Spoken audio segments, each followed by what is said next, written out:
Welcome to Forbidden Planet TV. I am here with a fellow music lover, and that fellow music lover is Mr. Kieron Gillen.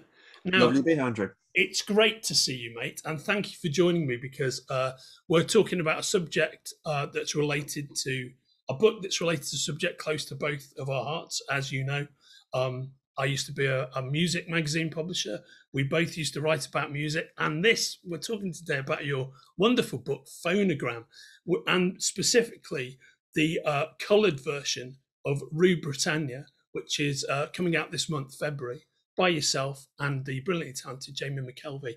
I love this book, mate. So, what can you tell people who haven't read it before what the premise is? Wow. I mean, Phonogram is like me and Jamie's. Like Jamie had done one book with Eric Stevenson before, like Long Hot Summer, but it was really the book that basically entered both me and Jamie McKelvie into the world. Phonogram, let me just roll out the old pitch, see if I can actually do this. It's been a while. Music is magic. You know this. I mean, like any time you've listened to a record and it's made you feel happier or sadder or remind you of a different place or even changed the way you act or dress forever. Of course, music is magic because there's no explanation for that. There's no, why should a series of sounds do that?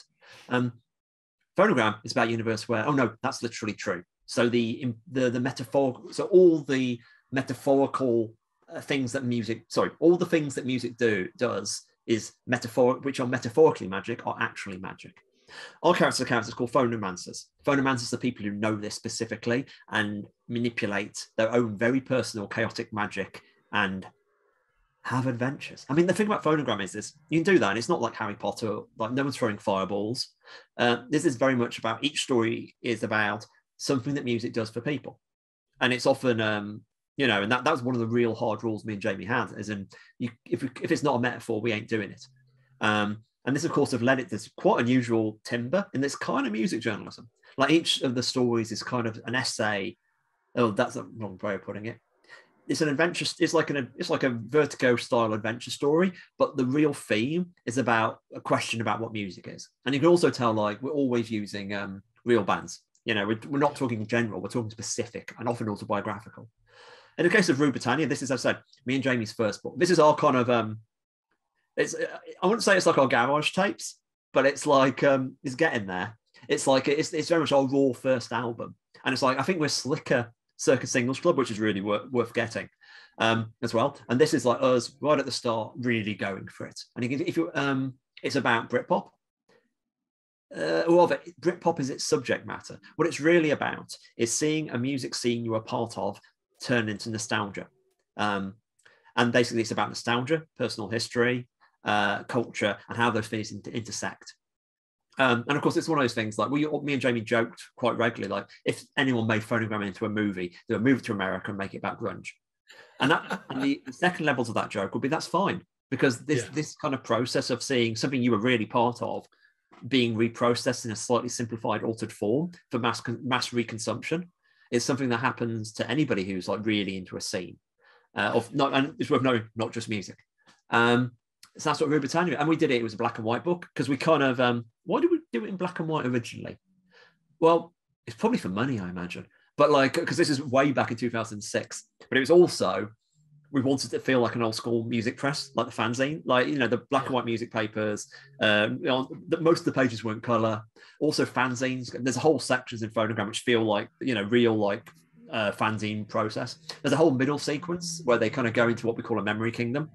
And all that is explicitly done with zipper tone and making it look like it's photocopied. When we did our did a complete Phonogram, a big hardcover, we decided, okay, let's color it.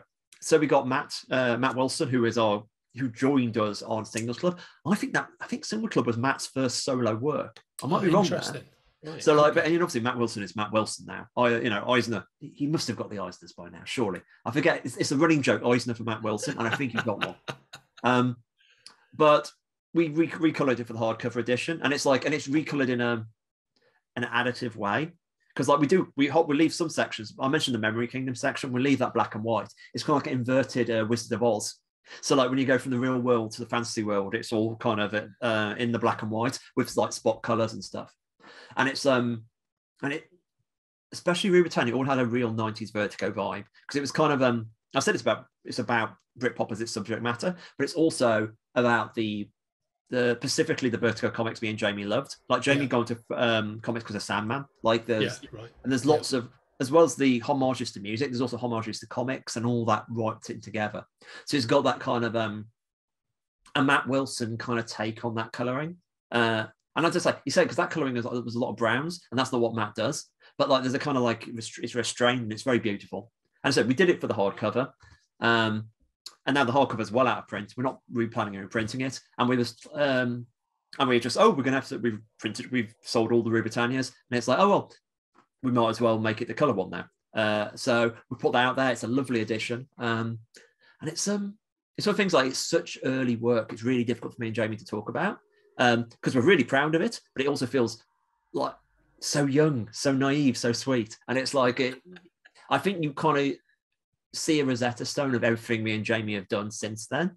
And especially like, it's one of those absolutely personal works for us. I mean, when we were doing it, I remember me and Jamie sort of talking about this in terms of, I was writing that if this was the only comic I got to write in my life.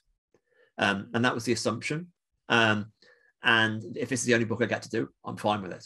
And I'm very aware that people have had very long careers in comics and not done a book as personal as Rue Britannia has. You know what I mean? So like, I got in and got to do what I wanted to do on the stage that we defined ourselves, and we're really proud of it. And it's now in a fine. This is funny. I found myself thinking, it's like, you do the remastered albums, like 20 year, it's 15-year remastered edition, and that's exactly it. We've remastered Rue Britannia, so now the metaphor is now complete. I mean, that feels exactly right to me, and I think it's also very well observed about the art between Britpop and black and white, because during the Britpop era, that was when I was writing for the NME, and of course the NME was published in black and white. It was a newspaper, right? Melody Maker, a newspaper, Sounds a newspaper. So all of your, if you're British, all of your music memories from all of those cool music scenes, you remember them in black and white halftones. That's it. It's like remembering World War II in black and white. It didn't take place in black and white, but that's what the newsreel footage is, right? So it's really interesting to hear you talk about that. Have you got a sense, if you were ever to return to the world of Phonogram, how you might do that? Where you'd be interested in going with it? Like Jamie would kill me if you did that. Where it's like the joke is, Phonogram never. Like, that's not quite like Phonogram is it's the cool art band. And Wickdiv made money. Phonogram sold, and it was really a cool cult book, but it was never like Wickdiv. But it was also very personal. And the thing about especially as you went through Phonogram, it was very much a device for me and Jamie to talk about music. And and people, especially early on, got kind of the idea it's a cool book, and that's not really it at all. Especially with the second volume, and we really went to explaining in terms of this is about people's personal relationship with music. We did all these little short stories in the back called B-sides, and each one trying to highlight something which personal. And I found myself, when my dad died, he left me a mixtape, and he wrote a letter next to it and wrote about it there. And that's a Phonogram story. Oh, wow, you know what I mean? That's amazing. It's amazing. Honestly, it's a hell of a thing. And he kind of partially did that, I think, because the way I talked about music to him made him kind of see stuff slightly differently in that way. So I'm aware, Iris, my daughter's just been born, and I was just playing a Teenage Fan Club with her right now, and having and that's the first record I've actually. Excellent. I wholeheartedly endorse that parental choice. It's weird. It's I love Teenage Fan Club, but they're not like a band I would say were my favorite band in the world. But I found myself wanting to play her this, and that's the first record I've played her. And you file that for a metaphor, and I found it very moving, and that would become a Phonogram story. So that's saying Phonogram is that kind of device. I did have several stories I wanted to do, and we never got there's one in the before our lead character David Kohl becomes David Kohl. I wanted to do a story about him being a few years younger, circa 91. About being trapped in a nowhere, classic trapped in a nowhere town kind of stuff. There's one I wanted to do set in 1893. I wanted to do one about the World Fair, because that was the thing about the World Fair. There was a city of technology, a city of art, and the recorded music was in the city of technology, and performed music was in the city of art. So the idea of pop music is really recorded music. So the idea of doing a story about the birth of that art form, that would have been fun. I mean, and there's one I've wanted to do. And there's the one which I may do, and I'll do this not as Phonogram, Like, you know what I mean?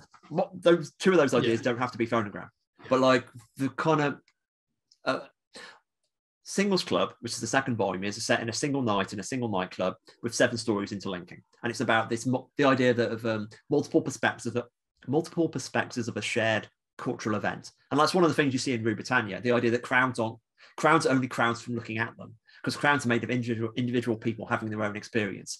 And like Singles Club was about that radicalized. But this other one I want to do is like one nightclub in a small town across 50, maybe 40 years.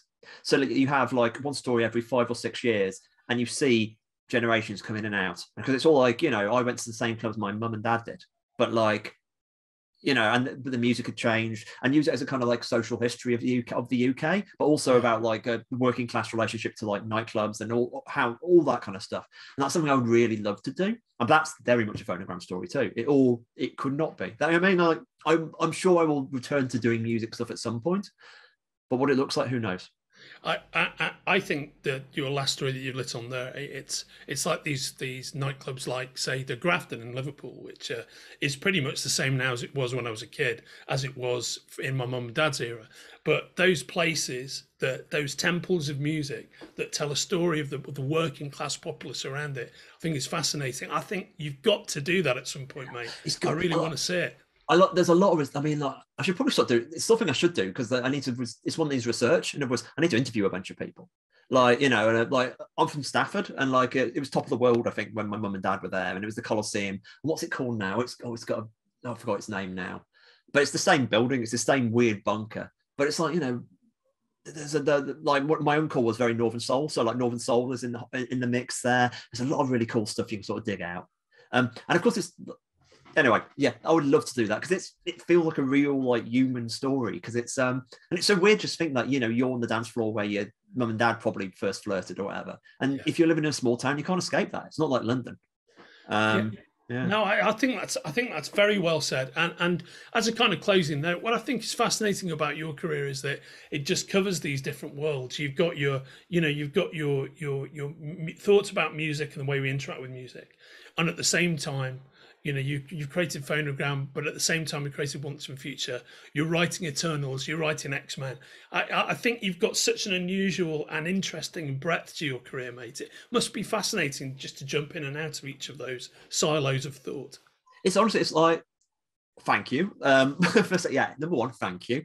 But two, yeah, I mean, like, if I talk about my own work and say, what are your themes? Like, one of the themes is how we interact with art, how we have changed and transformed by art. And that applies to everything you've just said. You know what I mean? Like, so when I'm writing about the X-Men or like Eternals or Phonogram, all this idea is, okay, like, what is a comic fan? Comic fans are people with really intense relationship with the art. And that's changed them. It's changed the way they see themselves. People have come up to me and say they've come out because of characters, you know, stuff my characters have said. And that's incredibly powerful, but that's also what I'm writing about. So that's what I mean. I was like, so I've always sort of seen them as the same. And in some ways, me bringing ideas from like the music press, I used to be a games journalist as well. So the ideas from the games, because when I was a games journalist, I brought ideas from the music press into the games press, which seemed to be really hot, new, cool ideas to there. But I knew they were just ripped off from something like Stephen Wells did back in the day or whatever. The great Stephen Wells. There's like the great, I once stood in it. My one interview at the NME. I was in the elevator with Swells, and I couldn't have been happier. It was like he was a sweetheart. Fantastic. Yeah, fantastic. But that perspective from I see all those stuff in the same way, and then I bring them together because I don't see them as different. And of course, I think that, as you say, that's kind of what makes me. Okay, it's one of the things that makes me different, because most people don't see them as the same thing. And for me, it's been, no, my love of role-playing games and my love of pop music come from a very similar place. Yeah. Like they are absolutely about my kind of my desire to transform the world with art around me. I think that's very well said. And I'm always talking about this, how much comic book culture and music culture index and interact together. You find a music fan, you nearly always find a comics fan at the same time. And it much more so, I think, than say you get with movies. Movies is a broader church in a way, and you'll get people who love movies never read comic books, but generally speaking, you find a comic book fan, you've nearly always got a huge music fan at the same time.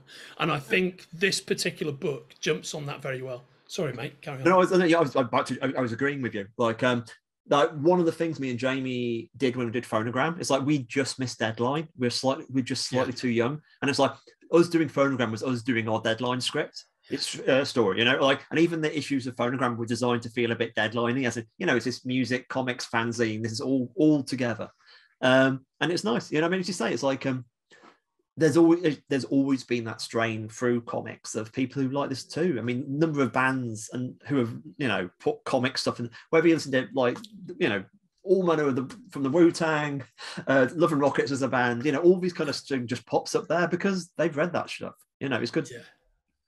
Absolutely. Funnily enough, I was listening to Magneto and Titanium Man by Macca last night, and there we go. There's a long story, you know, Elvis and Captain Marvel Jr. You know, there's so much of it, mate. I could talk to you about this for hours, but I'm conscious of the fact that as a new father, you've got other things you need to go and do.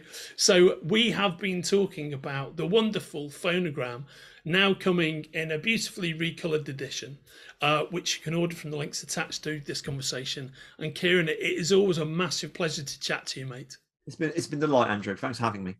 If you're enjoying watching Forbidden Planet TV and you're enjoying watching us talk to the world's most interesting and accomplished filmmakers, authors, artists, musicians, creators, subscribe right here. See you soon.